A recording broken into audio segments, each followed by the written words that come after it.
Welcome to Space, the final frontier, above and beyond an open-minded channel, where we journey into the mysteries that lie far beyond our world. In tonight's episode, we unveil something extraordinary, a document said to have been recovered deep within the remote forests of the United States, a mission logbook belonging to someone or something not of this earth. The author calls herself Serra, Clan of Ophion, a traveler from a planet named Serran, orbiting a distant star in the Draco constellation. Her words describe an ancient directive, a secret mission, and an encounter that challenges everything we think we know about humanity's place in the cosmos. The exact location where this log was discovered remains classified and unknown. No government agency, no researcher, and no archive will officially acknowledge its existence. Attempts to verify the document's authenticity have been met only with silence or outright denial. Disclaimer: the information contained in Serra's mission log may not represent factual events. All names, places, and references should be considered part of a speculative account, a work of fiction presented for thought and entertainment. But whether this story is truth, myth, or a fragment of something deliberately hidden, that is for you to decide. So sit back, open your mind, and join us as we dive into part 1 of Serra's mission log, The Lost Colony of Earth. Mission type: reconnaissance and rescue of Quetzal Clan colony. Commander of record: Serra Riktu, commander of the Serran Vanguard. Mission log: cycle year 325,000, day cycle 432, name Serra Riktu, Clan of Ophion, daughter of Athlug Riktu, planet of origin Serran, star system Draco, ship fully automated Draken's Maw, stealth cloaking, fighter transport, crew Denka Poetic, a Scalarian tracker, genetically adapted for terrain analysis and atmospheric sensing. His vision extends through matter and heat alike. Merukumats, a coatl strike soldier, silent, loyal, and bred for survival under hostile conditions. His instincts rarely fail. Shal Velok, a Serran medic, calm, methodical, skilled in both biological and synthetic healing.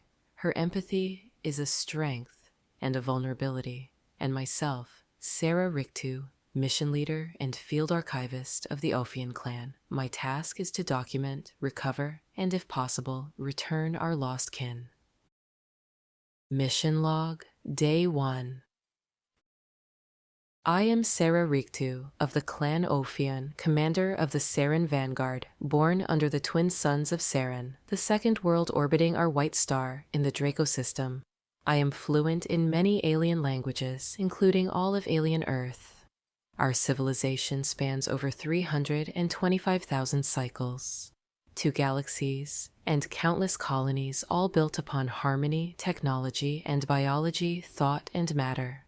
We are the Watchers, the unseen architects behind countless young worlds. To the humans of the Earth aliens, we are myth, the echoes behind their ancient gods, their angels, and their monsters. For generations, my people have observed this planet from afar, nudging its civilizations forward when needed, guiding the evolution of consciousness through whispers and symbols. The pyramids, the ziggurats, the myths of winged serpents, all remnants of our early influence. We taught their ancestors to look upward, to measure the heavens, to wonder, but always we watched from the shadows.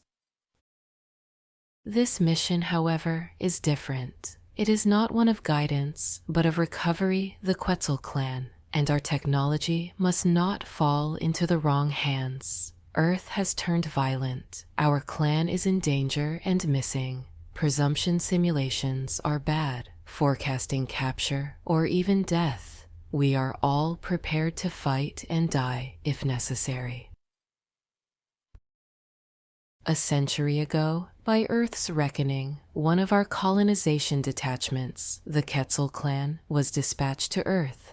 Their directive was to locate the original Father Quetzal colony and complete Phase 2 of the Serran integration plan. They were under strict order to live quietly among humanity, to study them, to prepare them for eventual contact and coexistence. For 2 full Serran cycles, equivalent to 100 Earth years, communication with the Quetzal remained steady. They located the original Father colony, established in the jungles of South America. They reported on human behavior, technological progression, and the early patterns of war. Then abruptly fell silent. No distress signal. No energy signature. No trace. The High Council ran the presumption simulator and fears compromise, possibly that the Quetzal clan were discovered and neutralized by human military forces. But I sense something deeper, something darker, an old enemy, the Vasuka. It was thought they were killed in the wars of Gukumas, but I can't shake the stirring feeling they are beneath this planet's surface and are somehow behind humanity's conflicts. The wars may simply be the smoke that hid a larger fire. Our arrival was planned with precision. We traveled aboard a cometary vessel, an ancient technique from Serran deep reconnaissance. The ship's hull fused with the comet's icy core, masking our thermal and electromagnetic signatures. To human astronomers, it appeared as nothing more than an interstellar object, one of many now classified as visitors from beyond their solar system. They named it, tracked it, and speculated on its origins. None suspected it carried us. At perihelion, the comet's closest approach to Earth, we detached. The ship released its magnetic anchor, slipping silently through the void as the comet continued toward the sun. Human telescopes remained fixed on the fiery trail of the comet, blind to the cloaked vessel gliding beneath the clouds. Atmospheric entry was violent. The friction tore the air into ribbons of plasma, but our cloaking fields held. We descended unseen through a bank of storm clouds, lightning lacing our hull like veins of white fire. On their primitive radar screens, we were only a flicker, an anomaly dismissed as lightning interference. We landed in a frozen expanse, a place the humans once called Russia, though their borders have since fractured and shifted. It is a land of cold iron, forests, and silence, ideal for concealment, but tough on Serran warm blood. The sky itself hummed with static. Even from orbit, we had detected the electromagnetic disturbances of human warfare, metal clashing with metal, fire against the night. From here, on the surface, the war feels much closer. The devastation is horrifying. The air itself is heavy with smoke and fear. For the first time, I understood why the Quetzal went dark. This planet has turned on itself. We disembarked quickly. The ground cracked beneath our boots, ice meeting heat. The ship's energy field shimmered faintly before vanishing. I sent it to lunar concealment, the dark side of Earth's moon. There it will remain invisible until I summon it again. If our mission fails, the humans will never know we were here. I ordered immediate mimicry. Our transformation process is painful but necessary. The molecular shift that aligns our forms with human physiology taxes our energy cores, draining life from every cell. Each of us emerged altered, the luminous color of our true skin replaced by dull flesh tones, our eyes dimmed, our resonance muffled. We resemble them perfectly, except in silence when our pulse hums at a different frequency. We have begun our search in this cold region for the lost Quetzal clan. It is the place of their last transmission for help. Why they were here is unknown, but now we detect no signal, only the echoes of human broadcasts full of propaganda, confusion, and static. If our kin still live, they are buried deep beneath the chaos. Our mimicry shells are unstable on this world. To maintain the illusion, we must recharge beneath the sunlight, absorbing photons through the dermal layer. But here, the sky is often cloaked in ash and storm. It was a mistake to enter during daylight, but our orbital path gave us no choice. We would have been visible if we waited another rotation. We found an old, abandoned, broken animal barn and hid until dusk. At dusk, when the horizon bled red and violet, we moved through the shadows, avoiding light, using less of our mimicry energy. The humans were restless, moving in groups, armed with weapons that spit fire and thunder. They searched for enemies of their own kind. When they looked at us, our mimicry presented similar uniforms that helped hide our identity. They never once suspected us as they passed by. It is both their tragedy and their shield. They do not see. They are blinded by that which controls them. They fight blindly amongst each other. We advanced through abandoned settlements, ghost towns frozen in time, vehicles half buried in snow, buildings hollowed by fire. Human broadcasts flicker through the airwaves, voices full of anger, propaganda, and despair.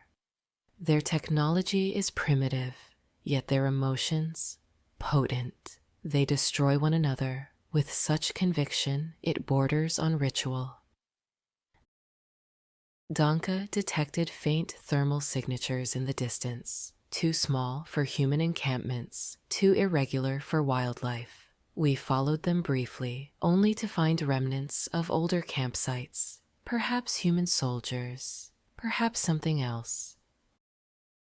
When we reached the coordinates of the Quetzal's last known transmission, the air itself seemed charged, but our receivers caught nothing, not a signal, not a whisper, only the echoes of static.